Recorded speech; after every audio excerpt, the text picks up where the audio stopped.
ఒక చిన్న ఎలుక భయంతో ఎప్పుడూ వణుకుతూ ఉండేది. ఒకరోజు దాని జీవితం పూర్తిగా మారిపోయింది.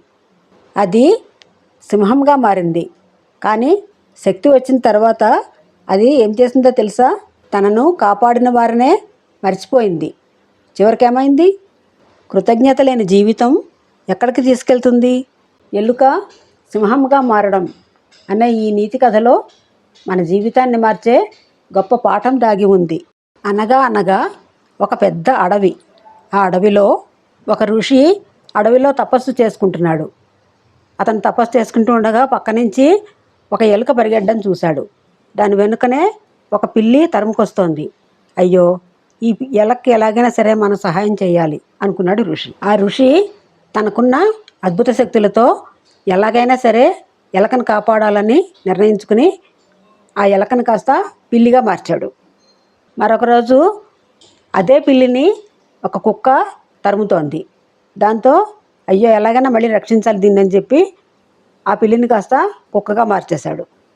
ఇంకో రోజు ఆ కుక్క మీద ఒక సింహం దాడి చేసింది. ఆ ఋషి ఆ కుక్కని సింహంగా మార్చాడు. సింహం రహస్యం తెలిసిన గ్రామస్తులు నవ్వుకునేవారు. అది సింహంలా నటిస్తున్న ఒక వెర్రి ఎలుక మాత్రమే. ఆ ఋషిని చంపేంత వరకు ఈ ఎగతాళి ఆగదని ఆ సింహం అనుకుంది.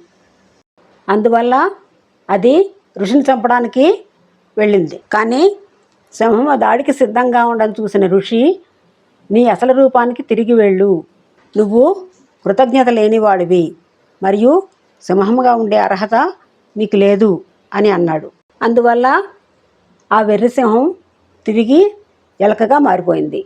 ఈ కథలో నీతి, కృతజ్ఞత లేనివాడు ఎన్నటికీ సంతోషంగా ఉండలేడు. పిల్లలు, ఈ కథ మీకు నచ్చిందా? ఇలాంటి మరిన్ని కథల కోసం నా ఛానల్ని సబ్స్క్రైబ్ చేసుకోండి. ఈ వీడియోపై మీ అభిప్రాయాలను కామెంట్ల రూపంలో తెలియజేయండి. ఈ వీడియో నచ్చితే లైక్ చేయండి, సబ్స్క్రైబ్ చేయండి, షేర్ చేయండి, కామెంట్ చేయండి.